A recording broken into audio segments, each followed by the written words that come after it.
This is ABC.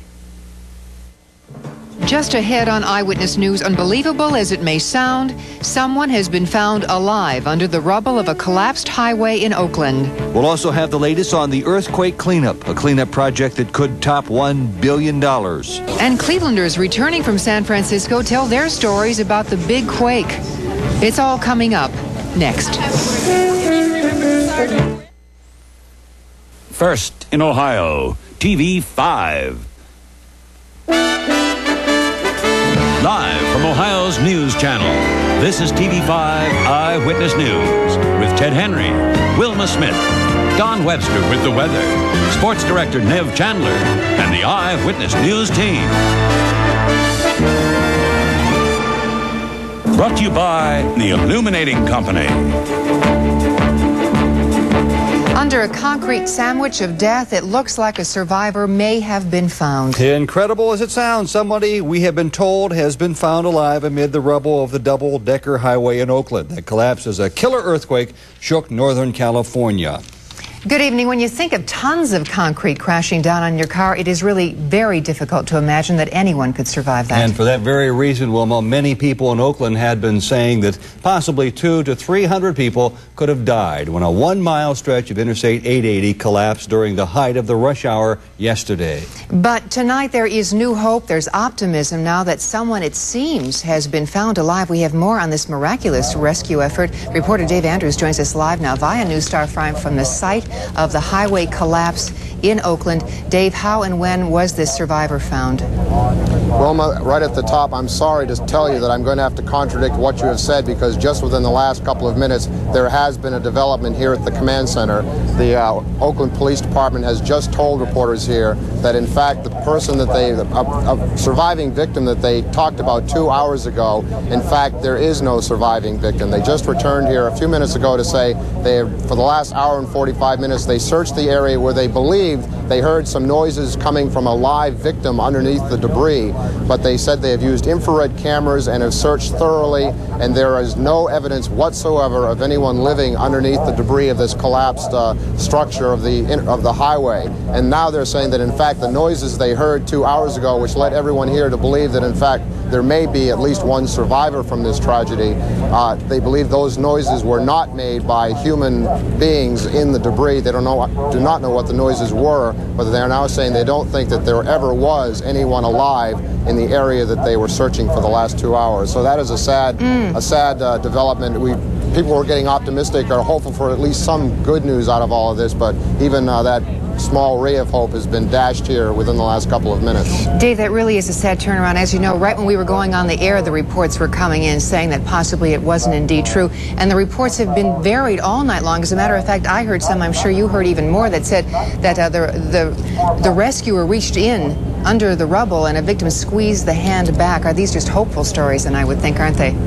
Well, according to the Oakland Police Department, those are erroneous reports, because they said they never did make physical contact with a living survivor inside the debris. Now, I am going by what the authorities here are saying formally to all the media gathered here, and they are now denying that there ever was any live victim within the last 2 hours that they had discovered.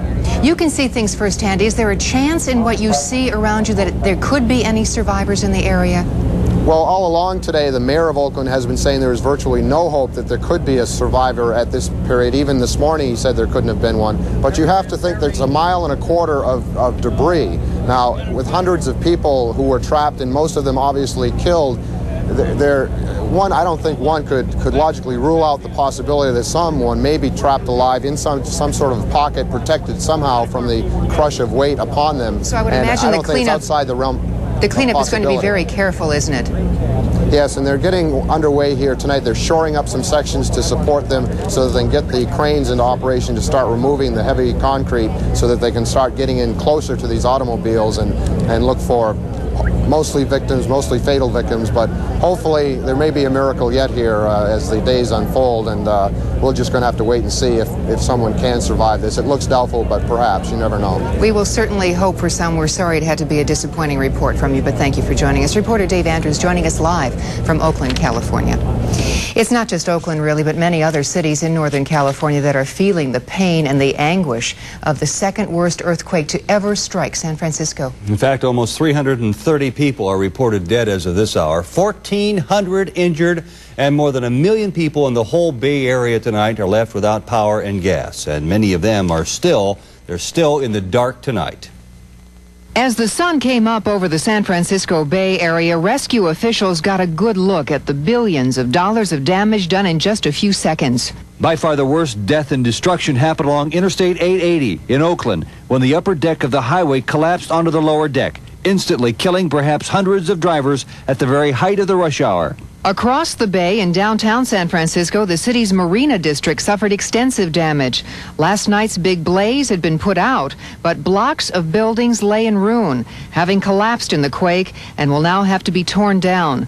Rescue workers used specially trained dogs to search for any survivors in this rubble. We're painting on the second floor, and everything just started shaking, and it's a plaster and lath building, and just whole sheets of plaster were coming off the ceiling and the walls. It was scary. I've lived here my whole life, and this is the worst one I've ever felt. The Bay Bridge remained closed, a big gaping hole in the top deck, after a 30-foot section of road collapsed. Engineers are trying to figure out how fast they can repair it, and if there is any structural damage to the bridge.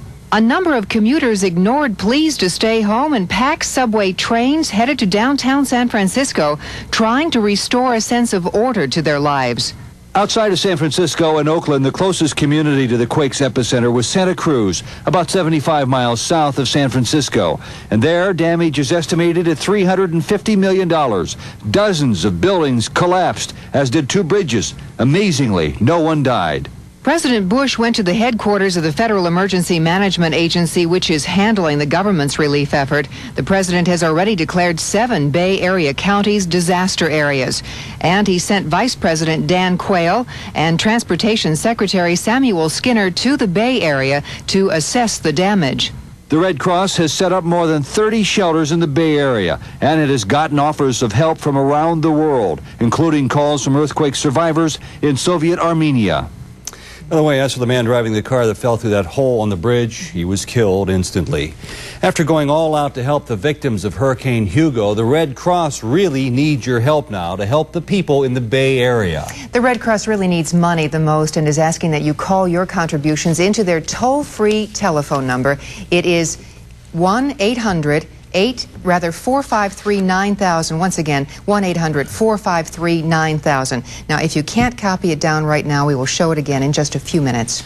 Hundreds of airline passengers are stranded tonight as flights in and out of San Francisco are being canceled or diverted because of the earthquake, of course. Even though the airport was reopened for outbound flights, it's on a limited schedule right now. Travelers trying to get home lined up, trying to reroute through any city they could.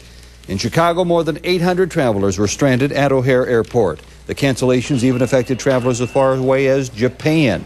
The airline cancellations have affected many Clevelanders trying to get back home. Elaine Tack spent the evening at Hopkins Airport. She has more now from the newsroom on how Clevelanders are making their way back to the city. Elaine? Well, Ted, in fact, United canceled its 10 o'clock flight into Cleveland from San Francisco, leaving even more Clevelanders without a way home. The only direct flight from San Francisco to Cleveland came in early this evening, and people on that flight waited more than 6 hours to secure a seat. Everyone I spoke with is very happy to be home.